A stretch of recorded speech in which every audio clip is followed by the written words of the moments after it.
25% of all human economic activity is persuasion, convincing somebody of something. And if you look at non-economic activity, the percentage probably goes up much more. Such an important activity. Do you really understand it? Can you use it well? Can you detect when it is being used against you? How come this is not taught in our schools, like reading, writing, and arithmetic? This is such an important topic, Shrikant, that there is much research on this. On persuasion? Yes. So, in fact, 40 years ago, a very persuasive book was... Okay. 40 years ago, a book was written called Influence, the Psychology of Persuasion, and that is considered the Bible in this field. Okay. You asked why it is not taught in schools? Because if it was taught in schools, all the students would persuade their teachers to give them 100% marks. Probably. You don't know. Yes. I mean, schools are trying to create robots who will listen, right? Okay. These robots will be more intelligent than just listening, and schools don't want that. Yeah. This book, Influence, the Bible of Persuasion, right? Okay. Is a fascinating book because it was written by Robert Cialdini, who is a professor of psychology. Okay. But what happened was that one day he got persuaded by a salesperson against his will. Later that day, he was thinking about it and he wondered, how did that happen? Right? And being a psychology professor, he decided that he needs to find out. Yeah. So he took a job as a car salesman, worked there for 3 years. Every day, he would learn the techniques of persuasion from the salespeople. Then he would go back to the university, sit with the students, they would analyze it, they would come up with psychological experiments to confirm whether what they thought was happening was really happening. Okay? And that resulted in the book. The book has 6 principles of persuasion that everyone should know about. We are going to cover 3 of those in this episode. Okay. So let's start with the first one. All right. Very simple. Reciprocation. Easy to understand. Okay. But we still underestimate it. Okay. Let's start with a simple experiment. There was a researcher called Joe Rogan. He did the following experiment. Joe Rogan, not Rogan. Oh, just checking. Not Rogan. Yes, you're right. Hey, he's also very persuasive. Yeah. No, but this is Rogan. very long ago. Yeah. Okay. In his experiment, what he did was he called over a bunch of students saying there was a psychology experiment going on about some art appreciation or something. Okay. And then just before the art appreciation experiment started, he would say, oh, I'm going to go out. He would go get 2 Cokes, take one himself, give one to the other subject. Okay. Right? In half the cases. In other half of the cases, he would just go out and come back and not give anything to the student. Okay. Then at the end of whatever that art experiment, that was bogus. Okay, that was not the real experiment. Yeah. At the end, he would ask that student, oh, there are these raffle tickets I need to sell, and if I sell more than $50 worth, then I will get a prize. So can you please buy some raffle tickets from me? Okay, so that was the real experiment. That was the real experiment. And what he found out was that the people he gave Coke to in the beginning bought twice as many raffle tickets as the people he did not give Coke to. Everything else was the same. Oh, there was a control group that he didn't give the Coke to. Exactly. Okay. Exactly, right? Now, see, like I said, this seems obvious, right? Yeah. Oh, you feel nice that he gave me Coke, so maybe, I should buy from Yeah, but him. he very, very deliberately gave them Coke because he knew that then he would sell them raffle tickets. Correct, exactly. And this salespeople use all the time, right? When you go to a shop, they'll give you chai and something like that, right? Wow. But only if there are high value items, like a jewelry store. Exactly what I was going to say. If you go to any jewelry store in Pune, the first thing you get as you enter the door is either a juice, a sarbat, or some chai. Please. And they'll be like, please have it. It's on us. Yeah. Because the rest of it is on us. Another example. Okay. When I was growing up, organizations like World Wildlife Fund, they would send letters. I remember this. Asking for donations. Yeah. But they did something very clever. Okay. What? Along with the letter asking for donation, they would send some simple small free stuff. Okay. Oh yeah. One example is that they would send free address label stickers. Yeah. Okay? So a little sticker with my name and my address on it, Yeah. and a little nice logo of and all of that. Yeah. And this is a sticker which I could peel off and I stick on any letter that I have to send out where I have to put the from address. Yeah, Right? luggage, letters, wherever you need your address to be put, you would just peel off that sticker and use it there. And it was like coming in your junk mail. You weren't even thinking about it. And it was free. There Yeah. would be like 7 sheets with 30 labels on each sheet. Right? Yeah. It seemed like, oh my God, they have done such a nice thing for me. Right? Yeah. When companies started using such gifts, asking for donations, Huh. the number of people donating went up from 18% to 35%. Wow. Right? Just because that simple thing, which probably didn't cost much, Yeah. created a sense of obligation. A sense of obligation, a sense of reciprocity, as you were saying. Exactly, right? It's a very powerful thing, right? In fact, one very powerful example of this, Okay. is there is something called the Jonestown mass suicide. There was a godman, a very charismatic figure called Jim Jones. Yeah. He convinced a lot of people to become his disciples, and they all moved to Jonestown, and he convinced all of them to commit mass suicide. Okay, I'll not get into the details. You look up the details. Fascinating story. But the important part is that there was only one survivor. Okay? Oh. And when they talked to her, they found out why she survived. She was the only person there In the entire Jonestown commune of theirs. Yes, who had not taken favors from Jim Jones. Right? Favors like when she was ill, special food was prepared and sent to her, and she said, no, I don't want it. Most of the others would take favors from Jim Jones, so that when it came time for the mass suicide, she could say no, the others couldn't. Oh. So this reciprocity Was is not that powerful a thing. And in her case, there was no reciprocity because she hadn't taken any favors. So she didn't feel the need to reciprocate any of those favors because there were no favors in the first place. Correct, yeah. It seems like such a simple thing, reciprocity, but at the same time, it leads to such powerful results. And Jonestown is the most powerful of them because it literally is a matter of life and death here. Yeah. Fascinating. But much simpler things, right? Good salespeople, especially where the sale is happening over a long period of time, know to become your friends and give you gifts on your birthday and things like that, right? So that works very well when there is a relationship. Yeah. Okay, but also a lot of modern companies are just doing it so badly because a bank sending an automated happy birthday mail does not create a sense of obligation. But it started from actual salespeople wishing happy birthday by calling you up. And those salespeople, this is like 30-40 years ago, they used to get a huge amount of benefit from doing simple things like that. Absolutely, which is exactly the example I was thinking about when you mentioned it the first time. And also now a lot of relationship managers are the ones who call you and say, sir, happy birthday, how are you doing? Acha, any funds you want to invest? Yes. I mean, see, you have to make it less fake. Right? There is one more variation on this technique of doing a favor, where you can do a favor without doing a favor. Okay. The basic idea is that ask for a very large favor. Most people will say no. Then withdraw and ask for a much smaller favor. And it just seems like because you went from a large favor to a small favor, it seems like you are doing them a favor by reducing your demand. Example, okay.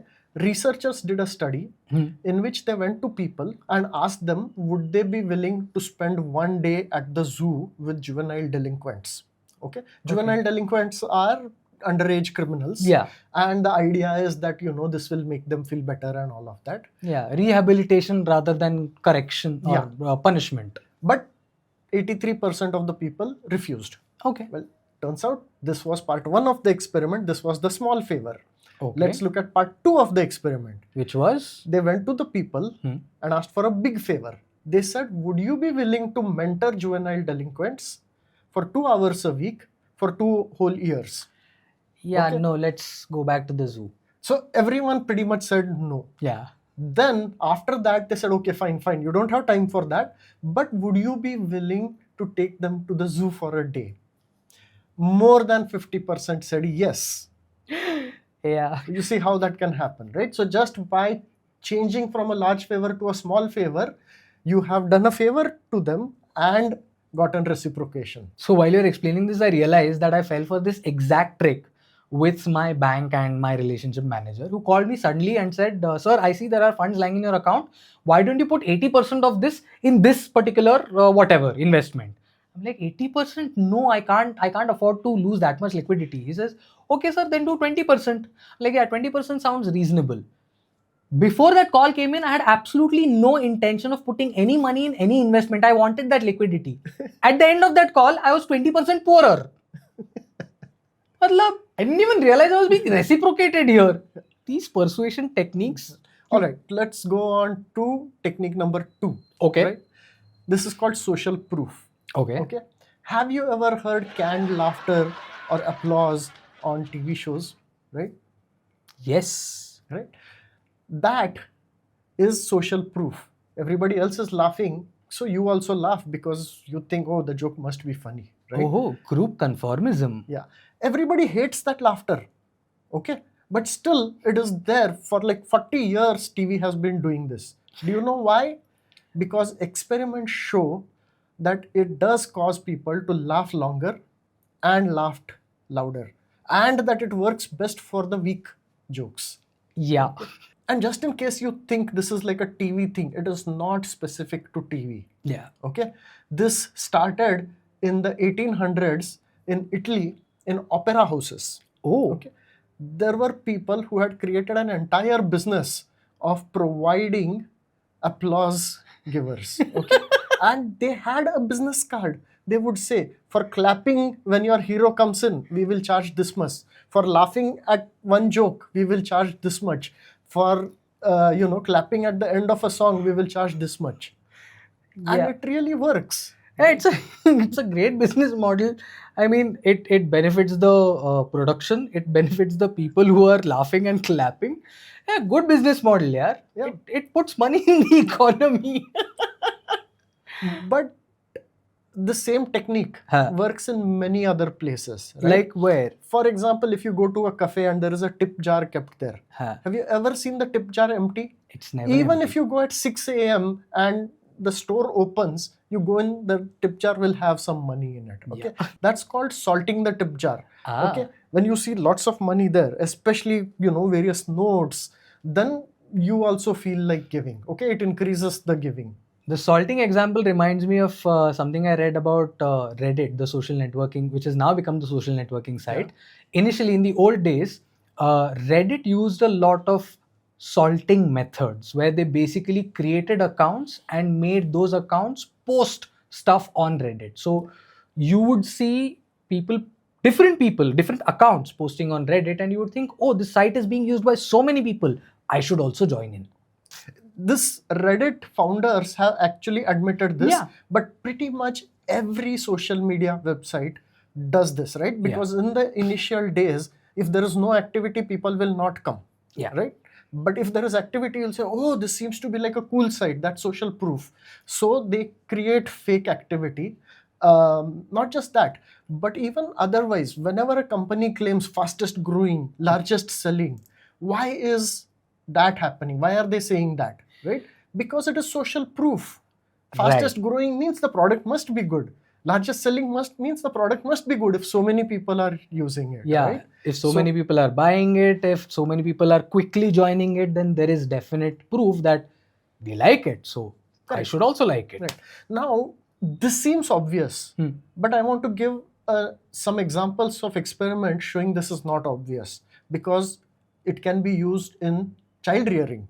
Child rearing, okay. Yes, there are experiments which show that if you show children videos of other children eating foods that the children normally don't want to eat, the children start eating those foods, right? Yeah. A whole bunch of such experiments showing that just showing children social proof makes a big difference to them, right? Yeah, it definitely does, and I have seen it happen with my own two eyes, so I agree with this. Correct. In fact, that is the reason why you should try to go to the best college you can get into, because everyone around you will be doing something, and through social proof, you will end up doing the same things. So you go to a better college, you will study better. You go to a bad college and you will waste your time doing drugs. Right? So That's a bit of an extreme example. That's not how it always happens. Yeah. But he is right, and we've done an episode on that, on why, what college you should choose for after your 12th. Yeah. There's also an episode we've done on learning by osmosis, and a couple of other episodes on our channel which talk about this phenomenon. But he's right. Social proof is a very powerful persuasive technique. Yeah. So the third principle of persuasion is liking. Okay? We are more persuaded by people whom we like. Okay? And whom do we like? We like people who are similar to us. We like people who are attractive. We have done an episode on this. Yes. Check out our episode on beauty. Okay? Yeah. We like people who are familiar to us. Right? True. We don't like strangers. We like people who praise us. True. Okay, and we like people who are generous and benevolent. Okay, True. Let's go through examples of each of those. Okay. So similarity. All right. Okay, in the 1970s, there was the hippie movement in the US. Yes. So there were a lot of people who considered themselves normal, and then there were the hippies who were considered abnormal. Okay, so around that time, experiments were done where the researcher went and asked students for a coin to make a phone call. Yeah. Okay, now half the time the experimenter wore normal clothes. Okay. And half the time the experimenter wore hippie clothes. Okay. And of course, half the time the student who was asked was wearing normal clothes, and half the time the student who was asked was wearing hippie clothes. Right? Yes. The result was surprising. Okay. When the dress of the volunteer matched the dressing style of the student, 2/3 of the time they got a coin. Oh. But when the dresses didn't match, it was only 1/3. Oh. Right? Yeah, similar people. You like people who are dressed similar to you. Nice. You might think of yourself as a person who would never behave like this, but it's probably not true. Okay? You probably behave like this just without realizing it, right? Absolutely do. In fact, many sales training programs where salespeople are trained, they are trained to mirror the customer. Okay. Oh. Think about it. Salespeople is asking where the customer is from and finds out customer is from Latur, and magically it turns out that the salesperson's wife is from Latur originally. If you see the customer talking in Bengali amongst themselves, again magically this person turns out to have visited Bengal recently and loved the city and things like that, right? Yeah. Not just that, but they are taught to match the customer's body posture, the mood, the verbal style, and a whole bunch of similarities along different dimensions. The more you do that, the chances of the sale increase, because now the salespeople seems like one of you. Yeah, I'm actually going through all of the high value sales that I've participated in as a customer and trying to remember all the salespeople who sold me stuff and what they were doing at the time. I'm pretty sure they were using these techniques for sure. Yeah.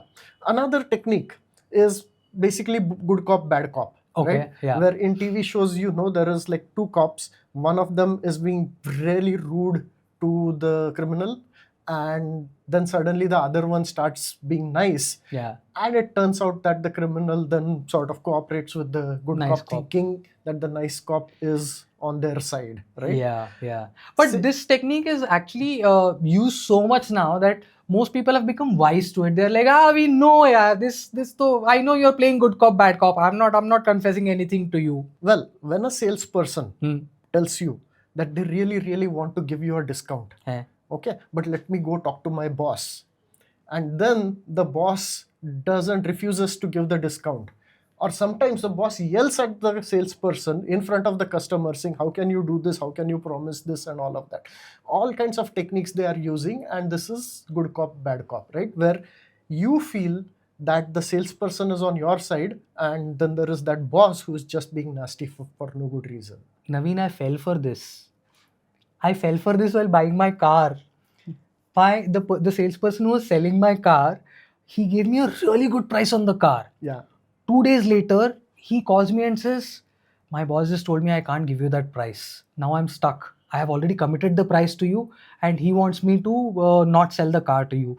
Tell me what I should do. And what And did we you do? negotiated to a midpoint. I actually paid him more than what he had promised me. That's sales technique in the book written 40 years ago. Okay. And it was a good cop, bad cop technique that I fell for. Yes.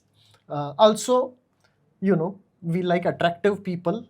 That's why salespeople are taught grooming. Yeah. Right? We have an episode called The Beauty Premium where we explained Yeah. that grooming is one of the most important thing, right? The natural physical looks that you were born with are not as important as grooming and good haircut and good clothes and good personality and so on, right? Yeah, you will see the difference in that episode and in this episode in terms of grooming. Yes. Definitely. All right. Sorry, bad joke. But it's true. Actually, that episode alerted me and made me aware of the importance of grooming. So I've been trying to take a little more care of myself. I hope it is coming through. But bachpan se shakal aisi hai, can't do much about it. Next, we like people who praise us. Yeah. And that is why halfway through a sales process, you will notice that the salesperson is complimenting your choice. Like, oh, you are like a discerning customer, not like my other idiot customers, right? Yeah. So, and finally, we like familiar things. Okay. A lovely psychology experiment proves that we like familiar things. Okay. Familiar in what sense? Something that you see again and again. Acha. Not as in family familiar, but regularly seen thing. Yeah, and that is why a good salesperson is going to be in touch with you, is going to find excuses to call you on a regular basis, right? I come from the world of, enterprise software sales, right? Enterprise sales people will continuously be going and visiting the potential customers. Yeah. Most of the time, they don't talk about sales. They just talk about everything, all the things that are of interest, right? Yeah. And also, it also usually happens that magically, if the potential customer is a golfer, then the salesperson is also very interested in golf and so on. Another important part of familiarity, okay? You see all those stupid ads on TV about, oh, what was that? Do the digit dance or something like that. And you think this is so stupid. I am never going to fall for it, right? Yeah. But yet, when you go to buy something, right, you pick from the brands that you are familiar with. Yep. And you are familiar with brands that have advertised a lot in the past, no matter how good or bad those ads were. It's right? called top of mind recall in advertising, and Exactly. you remember brands that are that have made the most impact and that are top of your mind. So anything that stands out from the rest of the pack always gets top of mind, which is why the digit dance is top of mind many times, which is why catchy taglines like Thanda Matlab is a top of mind recall, which is why brands go for catchy taglines like just do it or impossible is nothing or think different. And when I was saying these taglines, you knew exactly which brand I was talking about. That's top of mind recall, and that's the power of branding. Familiarity. Familiarity, right? sorry. So, one thing is that I can imagine a bunch of you sitting there, oh, I will never fall for such tricks, right? But the point is that this is not working at the level of your system 2 brain. It is working at lower levels of your brain. Okay? Yeah. One lovely example which shows that familiarity works at lower levels of your brain. Okay. Very simple experiment. Okay. Take a photograph of you. Make a mirror image copy of that same photo. Like a selfie camera picture, unflipped. Right. Now you have 2 photos. One is normal, one is flipped. Okay. You are shown that photo and you are asked which one is better. Similarly, all your friends are shown these pair of photos and asked which one is better. Okay. Turns out that all your friends prefer the normal one and you prefer the flipped one. Do you know why? You are used to seeing yourself flipped in the mirror. Ooh, and that is familiar to you. Yeah. Whereas your friends are used to seeing your normal face. They don't see you flipped. So that is familiar to them. And they clearly pick that and you clearly pick this. But then what I realize is that these techniques, will not work on everyone every time, right? Many people think these techniques don't work on them, but many of those people are mistaken. There's a Okay. simple experiment showing this. Okay, a bunch of men were shown some photos of cars, Okay. and some of the photos had a good-looking model standing next to the car. Okay, Okay. and they were asked which cars they liked, and they were asked why they liked the cars. Okay, turns out that the men consistently picked the cars with the hot model standing next to it, but they all consistently gave very technical reasons for liking the car. Oh, the features, the engine size, and so on. I actually have a logical answer to that. See, if a good looking person is standing next to the car, then that means that good looking person has made a conscious decision about that car, which means the car must be good. You know, a good looking person won't like a car just like that. The point is, the lower layers of your brain are making the decision, but of course, the higher layers of your brain are ashamed of this decision. So the higher layers come up with an excuse for justifying that decision. Okay, we've talked about this in detail in our episode System 1 versus System 2. Okay, Yeah, it's actually one of our earliest episodes. Go check it out. yeah. But sure, these techniques, maybe it doesn't work on all. Yeah. Okay, some of these techniques work on all people, Hmm. and all of these techniques work on some people. Okay, and sure, there are some people whose system 2 brain is a little stronger, so these techniques work a little less, but by and large they work on most people. Yeah. And some of them work on you also. Yeah, I thought a lot of these techniques wouldn't work on me, and during the course of this episode, I realized that these techniques have worked on me twice in my recent memory. Yes. So you might want to reevaluate all of your recent decisions that involved salespeople and try and figure out if one of these techniques was used on you. There are 3 more principles of persuasion, right? Yes, so we will cover them in another episode. Yeah. Check it out when it comes out. We will come back with that episode soon. But meanwhile, thinking about all the ways I've been persuaded, this is me, Shrikant. That's Naveen, who always manages to persuade me. And this is Future IQ.